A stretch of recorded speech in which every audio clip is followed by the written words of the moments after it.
Hello guys, in this video I'm going to show you how to use filters on YouTube Shorts. So first of all, you just have to open the YouTube app, then tap on the plus icon to create a YouTube short.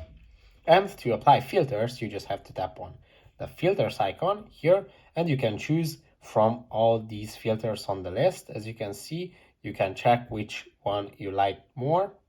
Let's flip the camera so you can also see how they look. So let's go back to the filters.